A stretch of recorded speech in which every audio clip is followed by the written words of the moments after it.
failure. But you're going to fail. Because you know why? We all fail.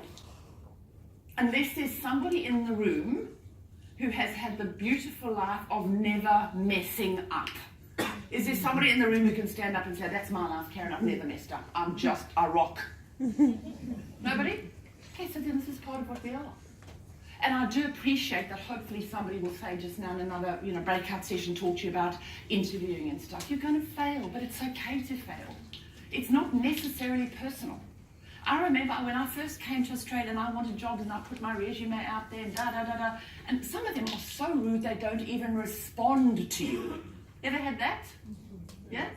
So you're sending out 200,000 resumes and you don't get anything back. I mean, how worthless do you feel?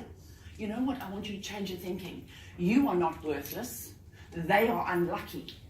You are fantastic and they're unlucky because they haven't responded to the best candidate they would have had, me. So when we talk about projection, I've never ever in my psychology, in my teaching, in my training, I have never ever in the history of my career had somebody who says to me, oh, Karen, today I was rejected. Yes! We don't like rejection. Human beings don't like rejection, right? Because on some level we take it personally. On some level we feel it makes us feel as if we're not good enough. We are good enough. Each and every one of you is good enough. You just got to believe that you're good enough. You've got to unleash. And so when we talk about can you learn from it, yes, if you're not winning and you have resumes out there but you're getting nothing, then maybe it's the resume. So we need to take a step back from that and look at that. What is it? A question of attitude. And I said this when I started. I think that life is anything about attitude. Attitude is it all. If you think you won't get the job, you won't. If you're realistic and believe it'll take time, you'll get the job you want. If you look forward to learning and growing along the way, you'll succeed. Failure is actually success. It depends on how you look at it. Many times I've failed. Many times I've hated it. Overall, I've learned a lot, and I'm really glad I have. So here's a question, right? Because you're the business school, right? So if A equals 1 and Z equals 26, what does the attitude, A-T-T-I-T-U-D-E, add up to? If A is 1 and Z is 26, what does attitude add up to? 100. 100.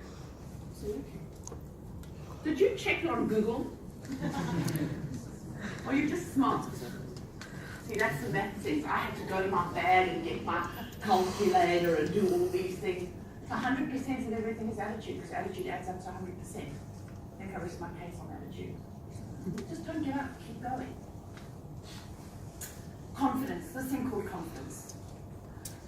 So when we talk about confidence, it's basically feeling sure about yourself and your abilities. And I know it's easy for me to stand up on the stage and go out there and be confident, not that easy, right? But slowly but surely, if you think positively, if you believe in yourself, even though you're rejected, you move forward and try things, something's going to go your way.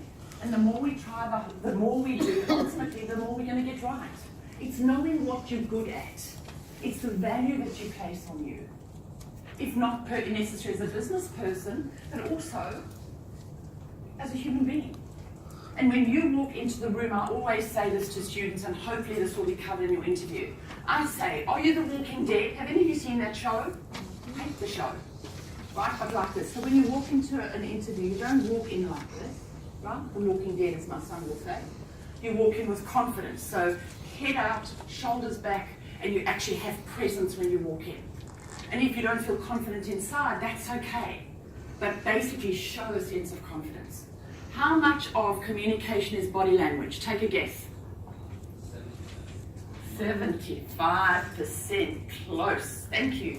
So more of communication is how we look and how we stand, as opposed to what we say and how we behave.